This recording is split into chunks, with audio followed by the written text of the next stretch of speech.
Hello, I'm Rosie Surdeville. I'm a local historian with a great interest in Gateshead's history in particular. Today I'm going to talk to you about dangerous youth. We seem to be going through another of those spells where we look at groups of young people, particularly young men, as being potentially dangerous, wild and out of control. If you read stories about knife crime or carelessness about social distancing, you get the impression that young people are not to be trusted.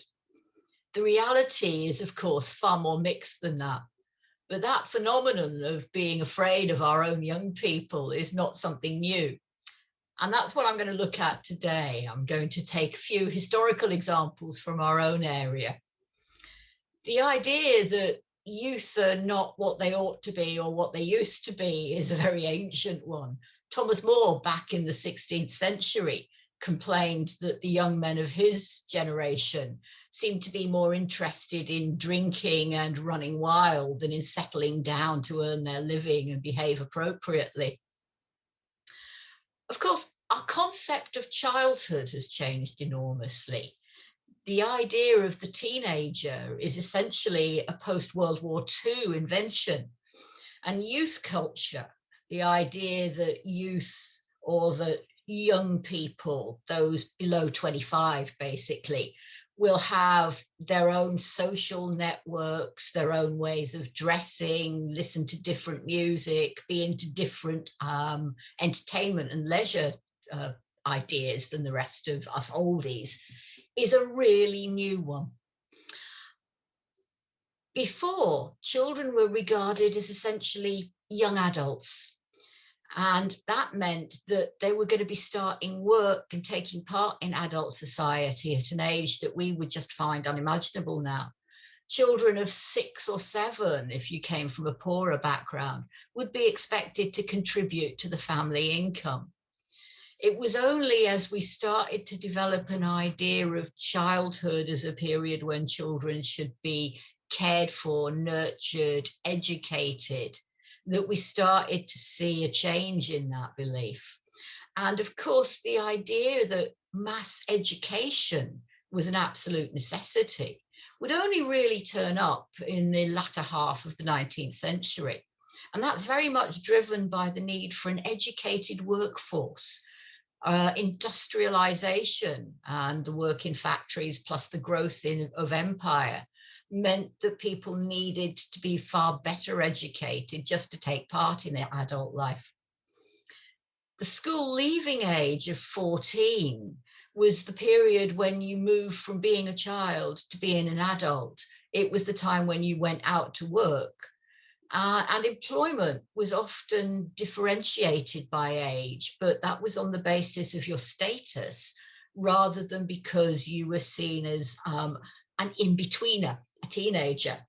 So, for example, you would have things like the apprentice system, or people might get jobs as office boys, runners, or junior clerks. It was kind of a lower paid training period rather than a period when you were going through your teenage years and weren't quite part of the adult framework yet. We see the idea of the juvenile delinquent, as we now call it, as part of the post-war phenomena, but it had actually existed by many other names for many centuries. It's more marked now because we see youth, those teenage years running into the early 20s, as being a time of difference. You're not quite part of the adult world, you're part of a youth culture, and we tend to look at that from the outside.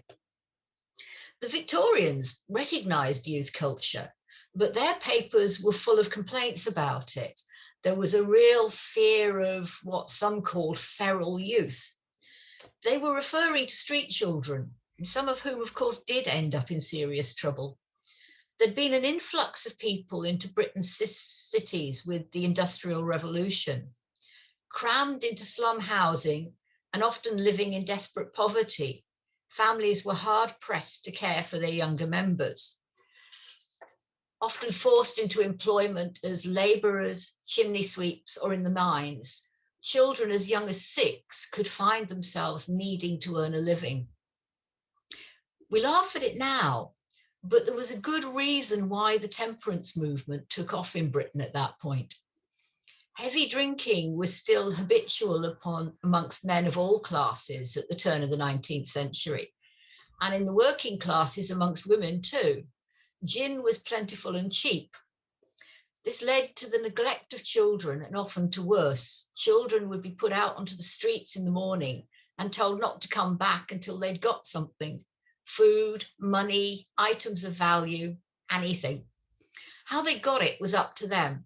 They could work or beg or steal. If these wretched children's parents died, they were left utterly bereft and forced to live by their wits.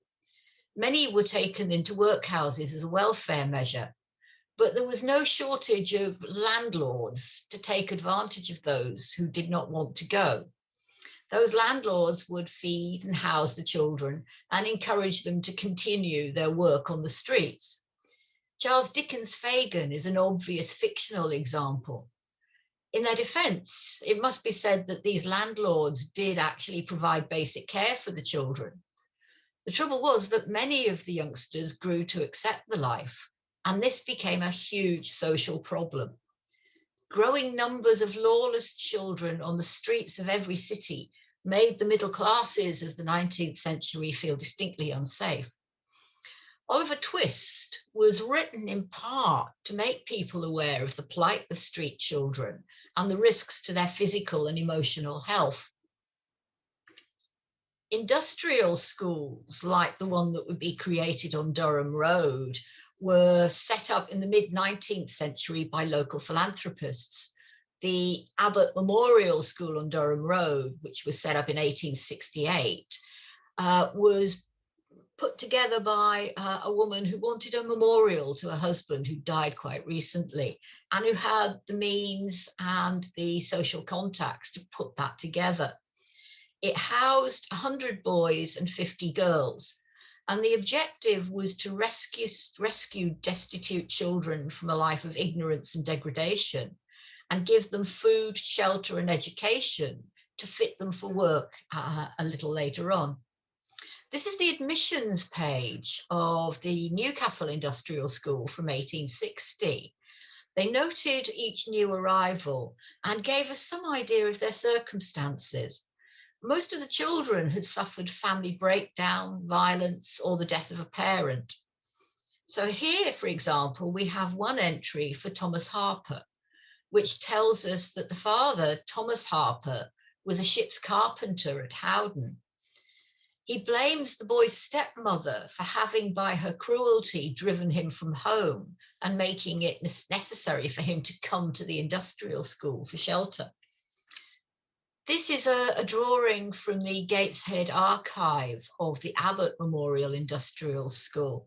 And as you can see, they're talking about the same kind of idea, what they're going to do to look after the children, what they're hoping to achieve by running this place. Relationship and family breakdown is still the most common reason that people give for being homeless. It's a situation that hasn't changed in many ways. It was inevitable that children mired in poverty and living on the streets would become involved in crime. Sometimes that was alongside other members of their family. The Gateshead Fell Gang were a large group of pickpockets and thieves operating out of the Crown and Cannon on Gateshead Fell.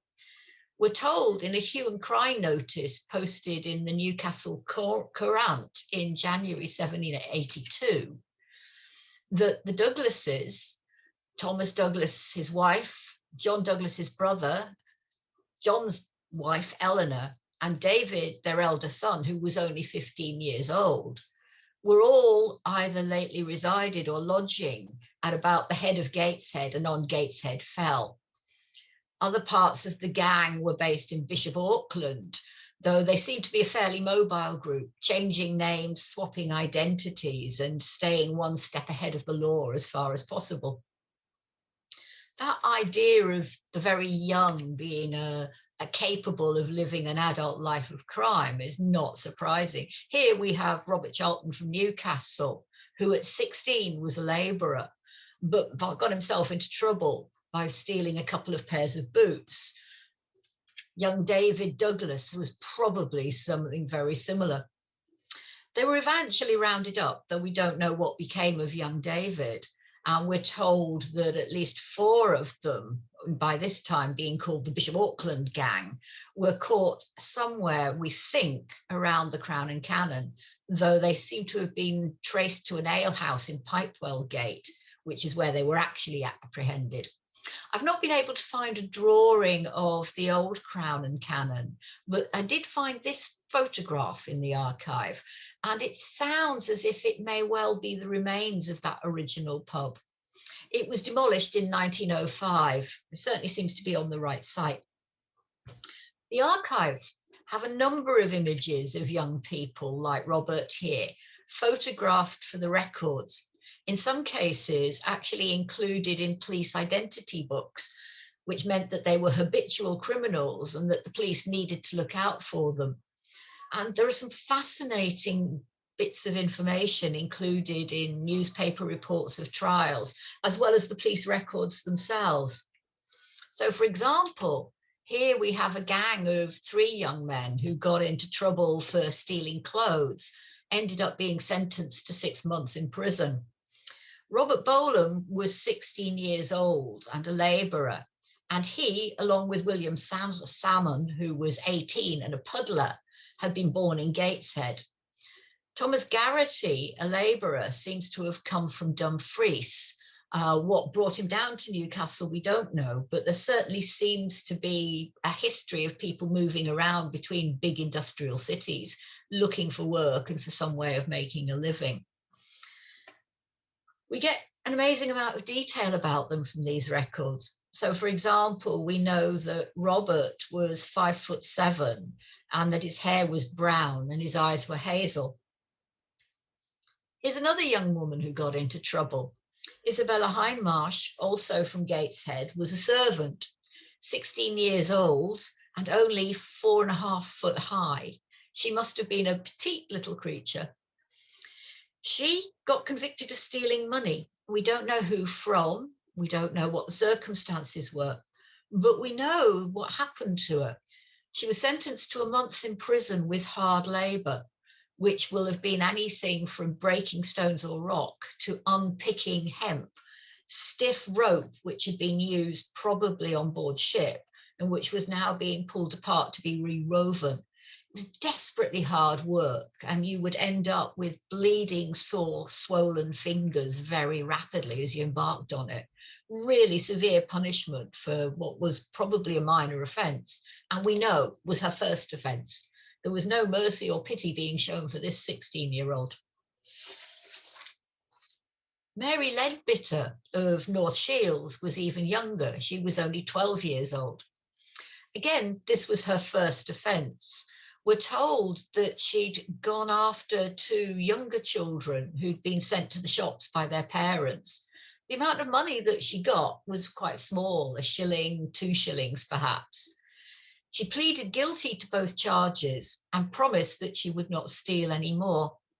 From the photograph, she looks as if she comes from a reasonably respectable family. The way she's dressed is not what you would expect of a street child. The mother insisted that her daughter had never been in any kind of trouble before and that this was absolutely out of character for her. And the father was bound over for the sum of 40 shillings to ensure his daughter's good behaviour for 6 months. In other words, if she offended again or got into trouble, he would be fined 40 shillings. It seems to have worked. She seems to have sorted her life out. We know that she lived to a good age. She died in 1982. And by that time, she's living in the United States in Ohio, and she's married to a vicar, the Reverend Fred Slater. So it seems like she got the point of the warning issued to her by being arrested. Let's hope it was a happy life as well as a long one. Percy Swallow here comes from London. He's 16, we think, though we don't have a great deal of information about his background. He turned up in an article in the Shields Daily News in November 1907, which reported that he had walked all the way from London to Newcastle. And when he got here, was charged with being found wandering without having any visible means of subsistence, which was a crime. Begging as a crime was something that had not been taken off the statute books. The chief constable asked him if he would like to go to sea, and the lad expressed his willingness. And at the request of Mr. Hewish, the chief constable, he was remanded for a week. This was to allow the chief constable to find a ship that would take him on board. And he was placed in the Tyne Sailors Hotel, which was a kind of lodging for sailors who were between ships or in port for short periods of time. It doesn't seem to have worked out for him.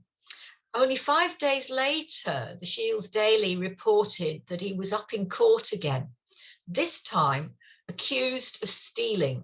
He was committed to prison for 1 month on the charge of having stolen a watch valued at 10 shillings, which was the property of one Peter Larson, who'd been another resident at the Sailors Hotel. It looks as if the boy had wandered into his room and just helped himself to the watch. Punishments were severe.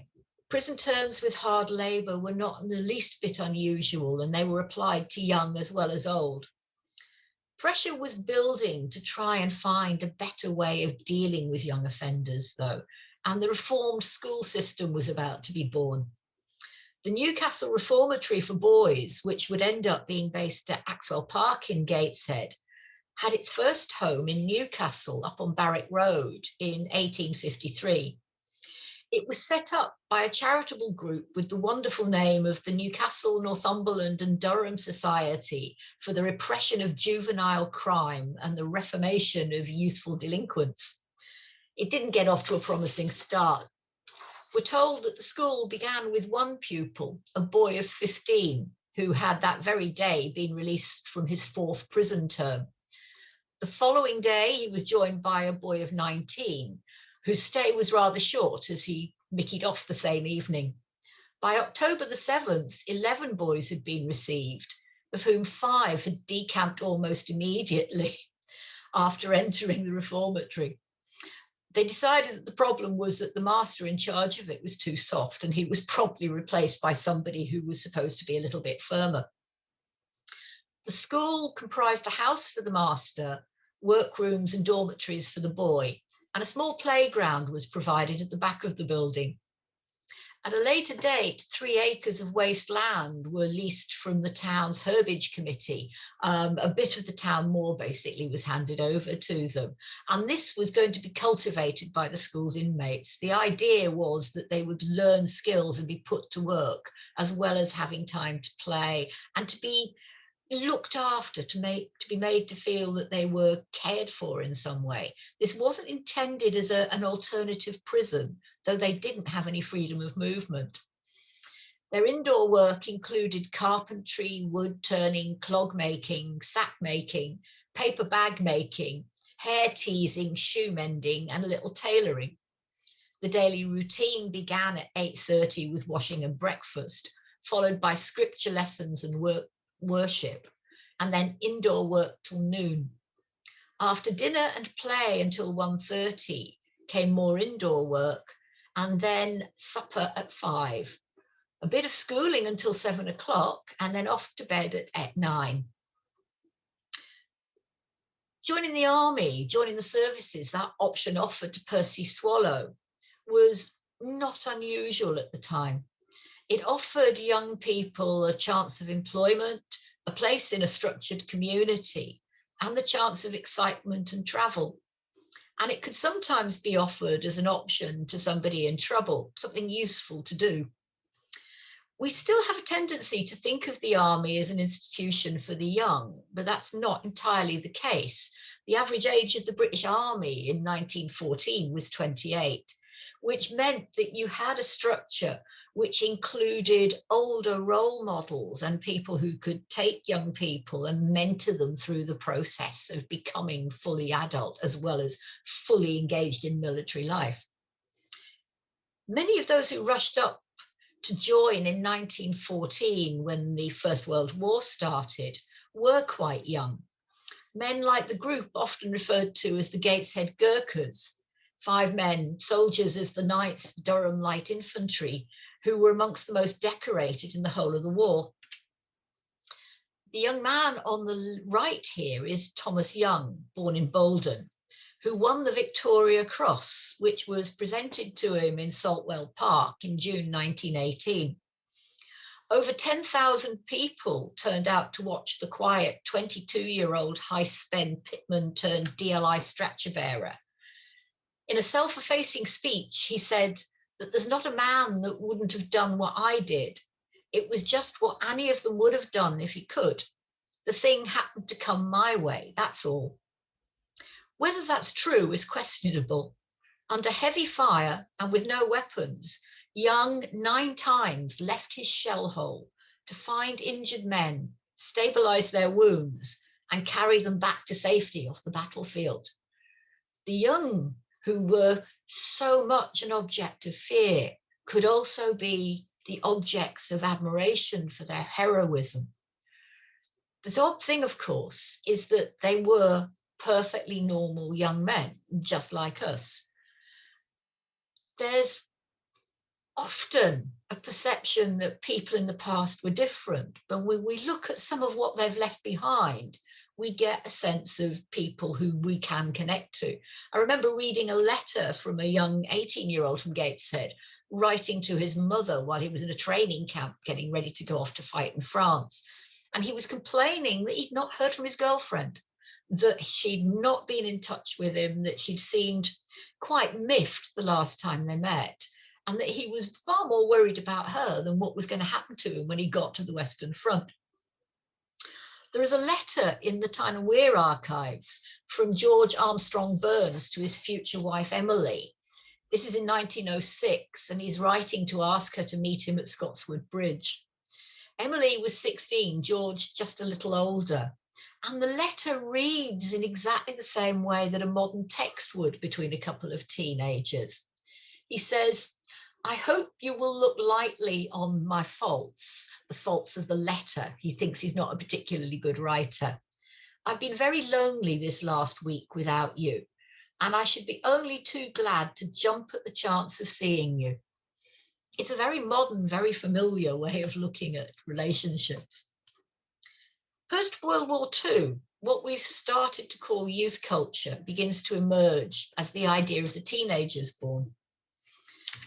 In the US, attention was focused on the problems of gangs and drugs, which were seen as being something very particular to youth, though actually the drugs issue had been around since the 1930s, both in Britain and in the United States. It's often depicted and associated with the idea of wild and uncontrollable youth. The film West Side Story is about 2 gangs from different communities who are violently at odds with each other. And it's a reworking of the Romeo and Juliet story, where 2 young people from each side are doomed because of the conflict between their 2 communities.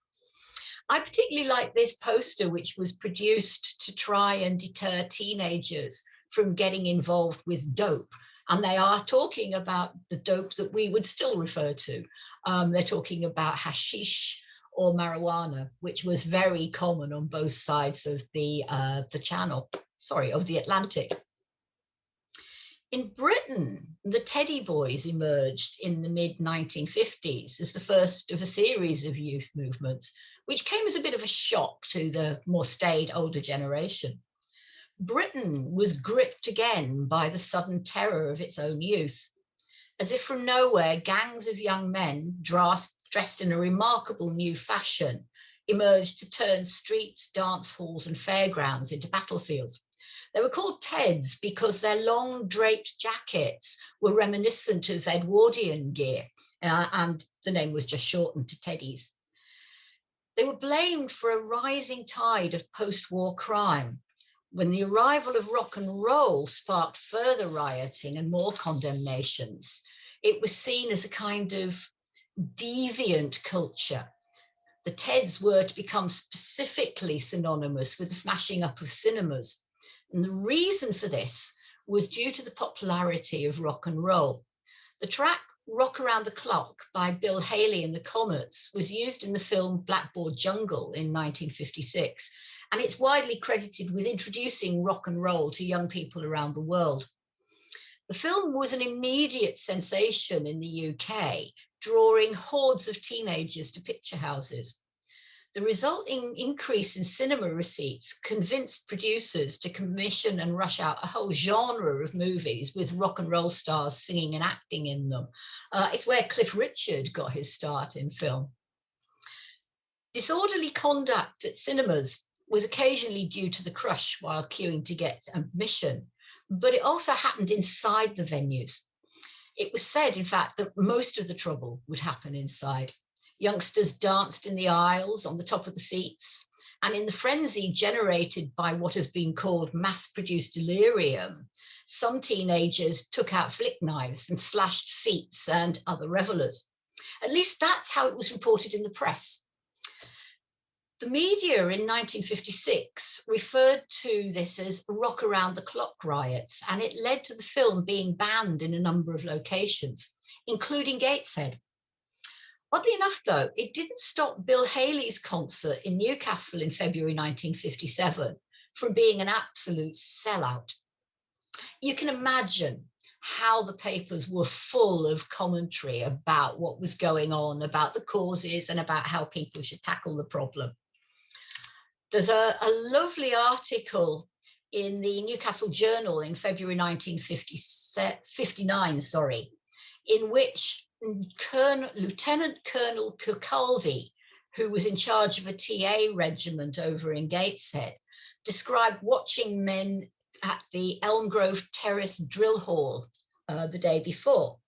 And he insisted that the Territorial Army was the best way to counter juvenile delinquency by turning potentially rough lads into decent, responsible citizens. Weekend training, he said, is proving extremely popular, but the pay problem is serious. We need to pay the TAs more if we're going to tackle juvenile delinquency, he said. That idea that army service would in some way sort out wild youth was not uncommon. You'd hear it quite regularly. National service didn't go out until 1960. So in the very period where it's being offered as a solution, it doesn't seem to have been working. And it's quite interesting that since then, the people who've been most opposed to its reintroduction have actually been the army, who have had to deal with recruits who didn't want to be there. Another way of approaching the problem was presented to the annual meeting of the County Durham Association of Teachers, which met in Gateshead in January 1960. Again, the Chronicle reports this, and it tells us that the newly elected president of the association, Mrs. Anne Young, who was head of Ollinwood Primary School in Sheriff Hill, told the meeting and the Evening Chronicle that it was no coincidence that the last year of compulsory education was now also the heaviest year for juvenile delinquency. This was the year when the school leaving age had been raised to 16, and she was referring to large numbers of young people who just didn't want to be in school. The way, she said, to tackle juvenile delinquency was to increase the pay for teachers so that they could find a way of increasing social conformity by educating youth into good citizenship. It's not done by moralizing and exhortation alone, she said. You need skills. Then we have Colonel Hugh Swinburne, a Gateshead solicitor and JP, who's quoted in the Evening Chronicle at a conference of the Northeastern branch of the Magistrates Association in January 1960. The teddy boy type was rather proud of being pulled up in court, he said. It made him a hero in the eyes of his comrades. If he got 6 of the best, he would not be much of a hero after that. Corporal punishment, that was his solution for juvenile delinquency. Is any of this sounding a little bit familiar? Everyone had their own take on it, and it was very often based on their own perception of society and how it should be organised.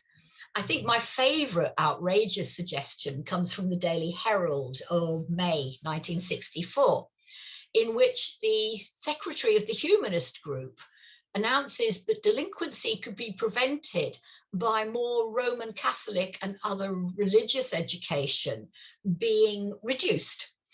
An MP the previous week had insisted that more religious education would solve the problem. And these guys were insisting that juvenile delinquency is actually more common in Roman Catholic schools than in others.